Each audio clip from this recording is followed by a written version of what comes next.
unafraid. I'm trying to walk the walk, truth on the mic, no shame here, just real talk.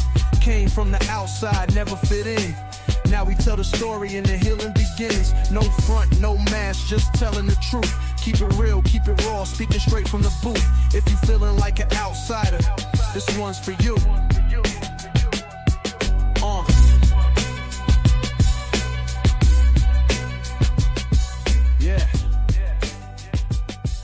Yeah. Welcome to another episode of Unashamed, Unafraid. We are unashamed of sexual addiction recovery and unafraid of coming unto Christ for healing. Woohoo! And this is another Live Unashamed episode. Yes. We have a special guest on tonight. Her name is Jasmine. For those of you who don't know, this is Sam's new wife. I got married. I got married last month. We are so excited. She totally jumped in. Been married for a month, and she's like, I want to come on the podcast. I'm not even scared, and I'm ready to jump on. That's exactly what happened. Okay, maybe she's a little nervous, but you'll be just fine. We're so excited to have you on. I posted it out to the men's groups that we're part of for Warrior Heart and said, hey, what is it that you guys want to hear? And one of the guys posted in there, how do you not get defensive when she brings up the past? I know no addict who ever wants to have the past brought up because now he's got healing and she's still dealing with trauma. The person struggling with compulsive behavior is like, well, I'm good now. What's your problem? Why are you still in trauma? So many addicts will feel like they need to get defensive in that. So I think that's what we're going to jam about tonight. Yeah, Jasmine and I have had to navigate this when I've had relapses. Often by the time I've actually told her about a relapse, I've gone through the process of opening up to Mason or Joshua or someone else about it, and I've processed the feelings that I have. So I get to a point where I feel like I'm back on track. I feel hope. I'm excited about life again. I know I can do it. And then I come to her and I'm accountable to her and I say, hey, this is what happened. We're always in different spots when that happens. Well, wait, I thought, shouldn't you wait until it's the perfect moment to disclose? No. Our life is full of perfect moments. Right? It just doesn't happen, right? It just doesn't happen. You know you got to disclose after you act out and you got to talk about it. I feel like I always come to you within 24 hours. Yeah. We moved it to 48 at one point, and now it's like no, we'll do 24. Yeah, I usually know before he tells me. She has this weird. She has this. Guys, it's right. She'll be like, Autumn would always know. I tell her. Yeah, I tell her, and then she's like, I know. I was in the car driving home from work today, and I just felt the Spirit tell me that you had acted out. So I've just been preparing myself for this conversation. I'm like, what spirits? Anyways, she always knows. But it's challenging because I want her to be where I'm at. I always want her to be where I'm at. I want her to validate me for the hard work I'm putting in. I want her to validate me for getting back up and trying again. And sometimes that's just not where she's at. Because what I think is really significant in what you just talked about, before you go to her, even within that 24-hour period, you've already called Mason. You've been able to work through it, process the shame. What is that doing for you? I can get to a state where I'm not so soaked up in shame that I have to lean on her for validation. 100%, or I'm not dude. so sensitive to her negative feedback. And on a long-term base, I think that the person asking this question was thinking long-term, like, what if she brings up something from the past, right? And it's the same answer. My wife's not the only person that I'm going to, and so I have to sit in the hard with her, and I have to rely on my brothers. Not for validation, but for connection. Right. And what's cool about that is you've given yourself time to be able to process it. You've not done it on your own. And it's going to allow you to show up better in that moment because regardless of her reaction, you still have to talk to her about it. Right? Yeah. Regardless of whether she's going to be in a good place or she is losing her mind, going into her in that way where you're processed already will allow that you to be able to show up without the defensiveness, regardless of the interaction that you get back. If she comes at you and she's like super pissed, you've already processed it and you're like, I get it. That's where you can create an amazing amount of empathy. Yeah. Hey, yeah, I get it. I totally understand why you're so frustrated, you know? What do you need? What do you need? Creating empathy. Yeah. So what are some things you feel like have helped you in those moments? I'm having a lot of thoughts. The biggest thing that has helped is you creating space before you come to me, like we've talked about. Sam will come to me and he asks me how I'm doing, and he's never gotten mad at me for feeling upset or feeling hurt. In the moment, that's what I need. There's phases of emotions that you feel, and then there's also phases that are going to be happening the next couple days. Like, I know that we're not going to feel very connected the next couple days after that happens. And so that's super disappointing in the moment. But how you deliver it is the biggest thing, because then after that, it's between me and God. I'm a crier, as you know. Yeah, you've cried a couple times in our relationship. I have cried, and there's been nights where I just go to sleep feeling so heartbroken. I always feel angry first when he tells me. I just feel angry. How could you do this? All those initial thoughts, which is so hard, because even though it's a choice, you're fighting really hard all the time, all day. You're fighting. Yeah. And so when I feel angry, my go-to is to pray. I always just pray that God will take those feelings from me because they're just too heavy. And then I cry. Maybe there's a little bit of suppression there. Is it suppressing, or is it actually processing the emotions? There's probably a little bit of both. When you know that it's a cycle, it's hard to not suppress it. I think that's where sometimes I get stuck, and that's where I get frustrated. Not only with him, but sometimes I feel frustrated with myself because like, this isn't his battle, it's our battle. I knew what I was choosing when I married him. We've just had incredible experiences with God together and on our own. And I know the reasons why I chose to marry Sam. And I know that those reasons are going to be the reasons forever. Knowing that that's your process, that you have to feel some anger and you do feel betrayed, and you anticipate the future hurt, what are some things I've done in that space that have made it difficult for you? When you come to me and you let me know, sometimes I feel like you're like, oh, this happened again. Let's be on our merry way. Yeah. So, like, I know that's not what you mean. No, I know exactly what you mean. How... Because what happens inside of me is like, let me say this as fast as I can, because I want to get it out there and I want to be accountable, but I'm afraid of the shame as it settles in and there's the silence after I say it. And so I get a little bit jumpy and I try to just skip through things instead of just honoring the fact that you're going to have emotions. And I'll even say, I know you're going to be angry and it's okay to be upset.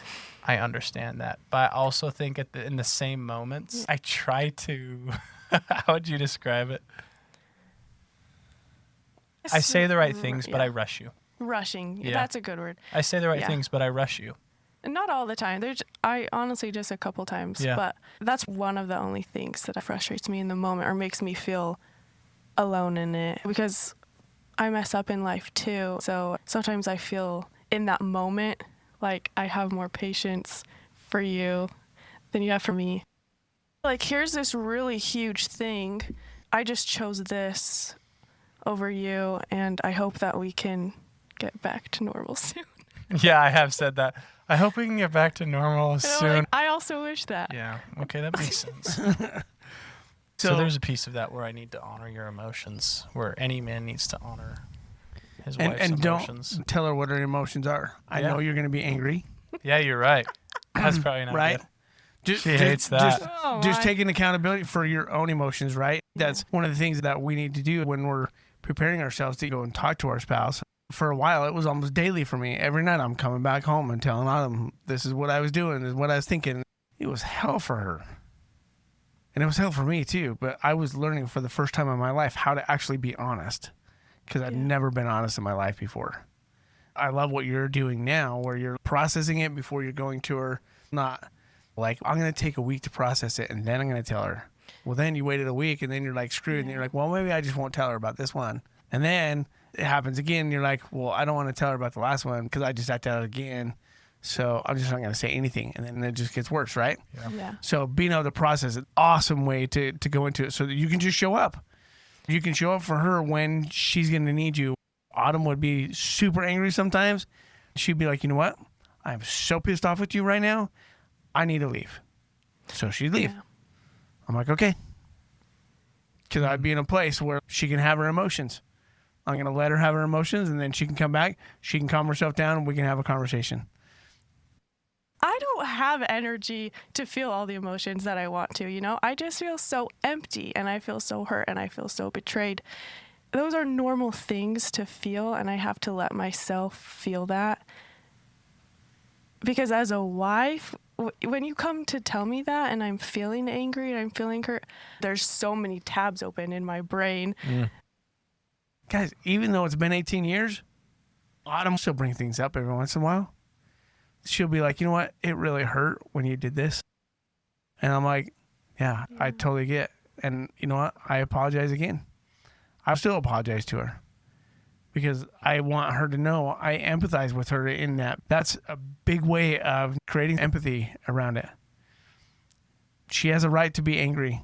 Even if it's years and you got years of sobriety and she might have something that comes up and be triggered. It's not your job to manage her triggers. It's your job to be able to show up and be there to listen. And you can even ask, that'd be a good thing to ask too, is being like, how would you like me to show up best for you right now? Yeah. Sam does that. And most of the time, I just don't know. I'm like, I think I just need to cry first.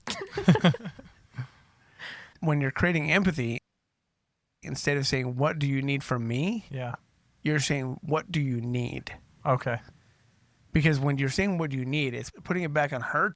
Now it's her turn to process what she's got going on and what she needs. Yeah. Not what she needs from you. Because right now, she probably doesn't need shit from you. And if she does say that she needs something from you, are you in a space to give it to her or not? Right? That comes back to you to be able, do I have the capacity to give her what she needs? If not, I don't have capacity to give that to you right now. Yeah, that's funny. I notice I get anxious and I start to anticipate the feeling she's going to feel. And so I'll like front load it with just like name the emotions, and she like hates that. Right? So I get anxious and then I try to fix it. I have a really hard time with that because I just want to be the one that fixes it. And I don't have control at that point. That's where you have to get to, is like, I don't have control of the way that she's going to feel. Yeah. I made this mistake, whether it was yesterday or 18 years ago. And she's just going to feel the emotions that she feels, and that's okay. All I need to do is just do my part and apologize and ask her what she needs. Yep. And there's going to be times that we screw up. Yeah. There's still times that I screw up when Autumn comes to me. I'm not in a right headspace, and all of a sudden she comes at me with something, and I'm like, hey, you know how I reacted a little bit ago? I'd like a do-over. I'm sorry for the way I reacted. I wasn't in right mind space. Let's try it again. So then I can show up and give her the opportunity, so I'm not going to be defensive. She can say what she needs to say again, and I can hold that space for her. What do you like that he's saying?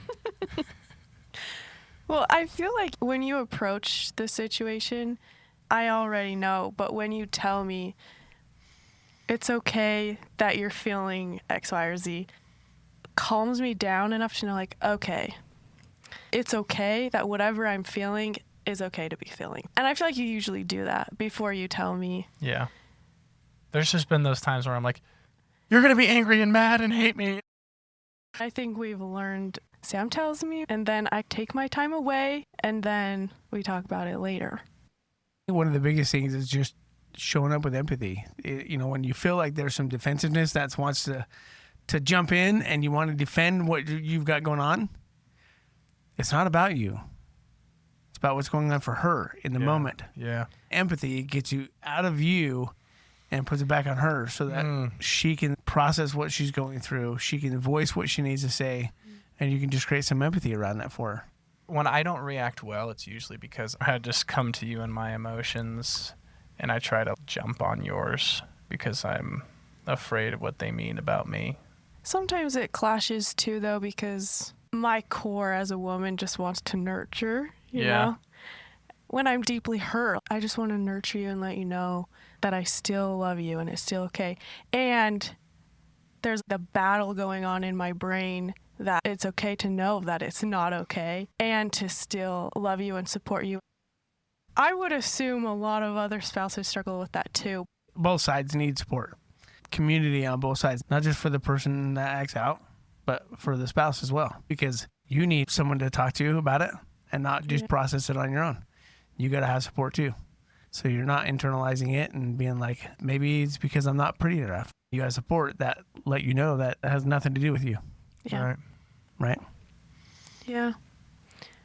I think that's probably another piece that you and I had to think about together is how can we create a support system for you that functions the same way as mine does? Yeah. Because sometimes I'm struggling, I've got my brothers, and you just get left out of the equation in that way. Guys, I'm excited that you were on here with us. It was awesome to have you on here, providing That's some fun. amazing insight. Yeah. You're awesome. Thanks, you. babe. That was So fun. Guys, if you're out there listening to this podcast and you're thinking about what this looks like for you and your relationship, we want to hear what's coming up for you. How do you handle this? What has gone wrong? What's gone well? Send us an email, samchris@unashamedunafraid.com. Thanks for watching. Follow us on YouTube. Find us on social media @unashamedunafraid. If this was helpful to you, send it to someone who you know who could use help as well. And until next time, continue to live unashamed.